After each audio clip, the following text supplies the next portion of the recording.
My name's Linda Hargrove. I grew up in Udall, Kansas in the, I was born in 1950s, so 50s and 60s. I didn't actually compete for my high school because we had no high school sports for women or girls at that time. I was a track athlete and ran on a club team out of Topeka. Ended up with a national record in 1967.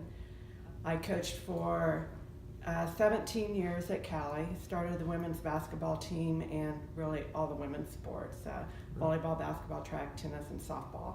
And at that point, it was just starting. We were just getting things off the ground.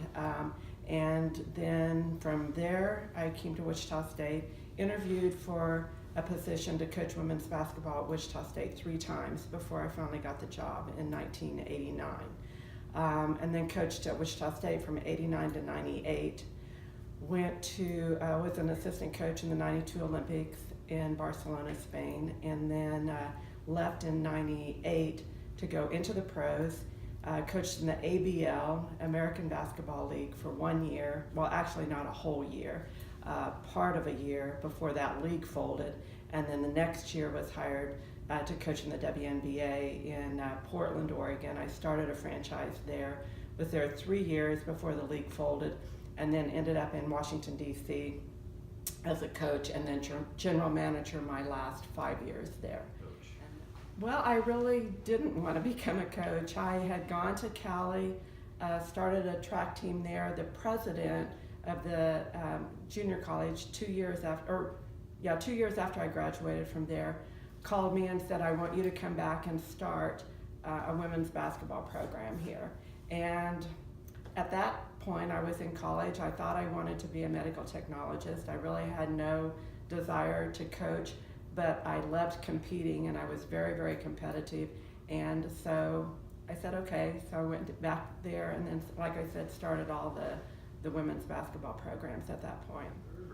Well, I mean, we've had 2 players come out of Kansas who, are I'm not going to say as good as any other state, but Lynette Woodard was one of the very best ever to come out of the state. I mean, she was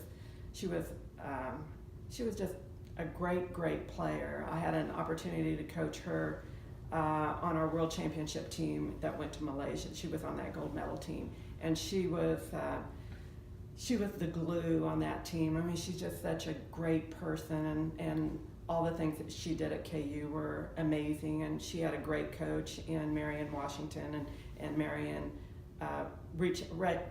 she was able to achieve some really high levels in coaching as well. And then Jackie Stiles, when Jackie came out, I was coaching in Portland, and I drafted Jackie. She was the 4th overall pick in the draft that year, and as I was scouting her, I would walk away from a game and go, if I have a chance to draft Jackie Stiles and I don't do it, somebody just kick me in the butt, And it was an amazing year in Portland with Jackie Stiles as a rookie. And, she ended up being the Rookie of the Year that year. She, one of the first games we played in was against Utah, and she played against a 7-2 player that played for the Utah Stars. Only she was from Poland, but Jackie kept taking it in, trying to shoot her fadeaway, and she kept getting it blocked. And so, she made those adjustments. But you talk about a competitive athlete. I don't know, in all my years coaching, I've ever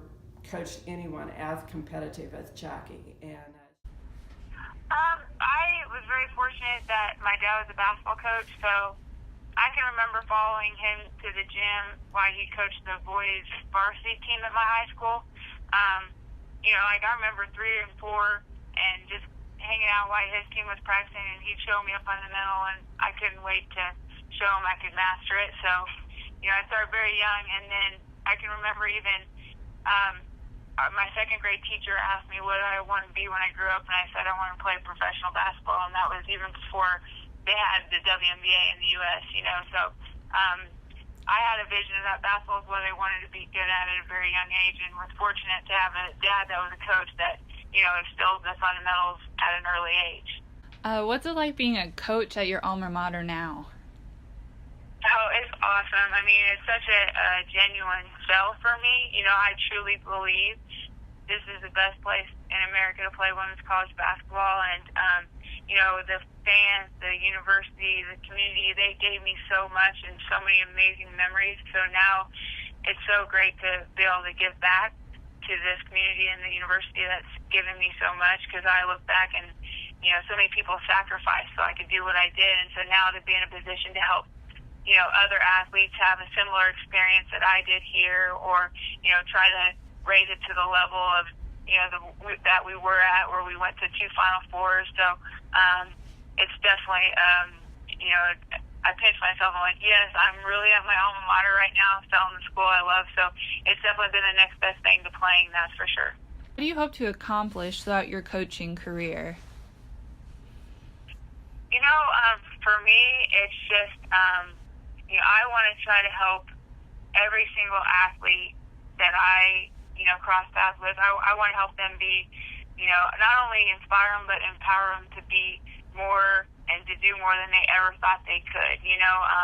So really that's like my biggest mission now is, you know, basically service over significance. I just want to be in a position where I can help inspire athletes to be the best they can be. And, you know, I'm very fortunate that I work for a great head coach that I'm learning a lot about coaching and, you know, getting better every day as far as that goes. But I just really want to help inspire and, you know, give back to the game as much as I can. My name's Hannah Mortimer, or better known as Mighty. I'm from Salina, Kansas. I played high school at Southeast of Salina in Gypsum, then I went on to play junior college at Brown Mackey in Salina, Kansas, and then finished off my college career at Wichita State. When I was a little kid, my dad taught me how to spin the ball on my finger, and I was probably about 6, and from that moment he said, "You're going to be the next Lynette Woodard," who ironically is from Wichita, Kansas. So I just kind of started doing that, and my teammates would challenge me to do other stuff like 2-ball, spin 2-ball, do other tricks. So it just kind of went natural, and just people challenging me to do different stuff kind of developed my skills and tricks. Well, from my Instagram videos that went viral, I had quite a few of them. I got a phone call from the Globetrotters, and of course I thought it was fake. I didn't believe it. I thought someone was playing a trick on me because I wanted to be on the Globetrotter, and I can't dunk, so I'm not the average Globetrotter, you know. And so they called me and they invited me out to a tryout in New Jersey, like a week after that. And so I was like, of course, I'll go. So I went to the tryout. The next thing I know, the next day they call me and say, hey, you have a flight to Atlanta at 5 o'clock. So basically in 7 hours to sign with the Globetrotters. So that's kind of the shorter version of the story. For me, it's awesome because I'm a huge advocate of, you know, how females and just how to empower and to do great things. So for me, it's really awesome. It is a bit challenging because going from an all-female team at Wichita State and Brown Mackey to basically an all-male team, it definitely was a challenge that I had to get used to. But the Globetrotters, they're a great organization. The people are amazing. So it was easy to transition into that. So the impact I hope to have is just to kind of, like I said, make anybody think that with a lot of hard work, dedication, and faith, that nothing is impossible. You know, anything can be in reach if you just try, if you have the desire, if you have the heart.